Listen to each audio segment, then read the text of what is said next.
and someday I'll get good at giving proper introductions to my guests. But let me let you give us a little background on like even just how you got into photography. What was your first wedding shoot like? Like, do you have any flops you could tell us about?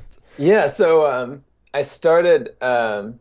I feel like every time I tell this story, this number becomes like exponentially larger. Sure. But I started like 15 years ago.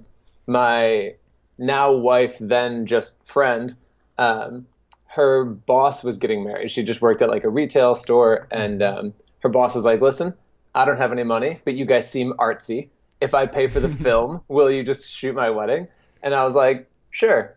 Perfect. Which is really, you'll start to notice a trend of naively thinking I can just do it.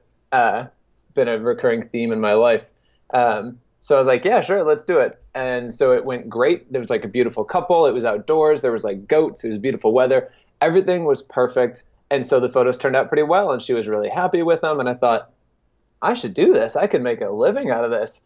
And so then I booked another one like 6 months later, and it went horrible, Nice. because now it was indoors, and I was like, oh, I suddenly don't know how to shoot indoors. That's an entirely different Whoops. experience.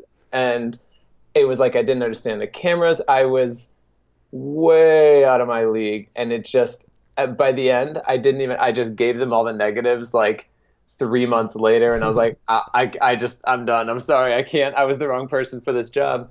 So after, Did they pay you yeah, for that one?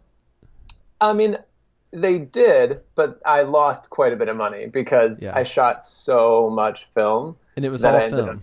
yeah, it was all film. My first couple were all film, because I mean, A, it was 15 years ago, and B, when you don't know anything about photography, film is much easier because you can just put it on auto and someone else will develop it and they give you a print. Like, you don't have to do much, you just have to press the shutter.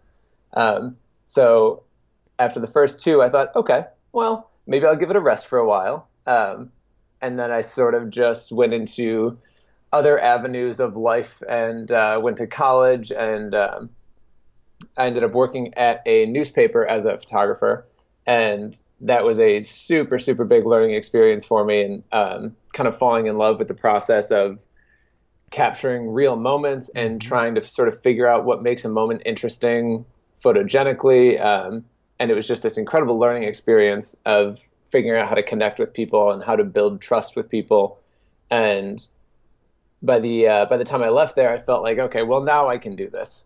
And so I started kind of dipping my toes back in, and it was now suddenly a little easier. And I had been in really intense situations where, when photojournalism, you have to just be able to shoot in the moment and know that you're getting it. And that sort of intense learning experience was very beneficial for me. And so eventually I started doing more and more weddings, and it kind of just became like this much easier transition. So I started a long time ago, quit for a while, and then came back to it with much more knowledge.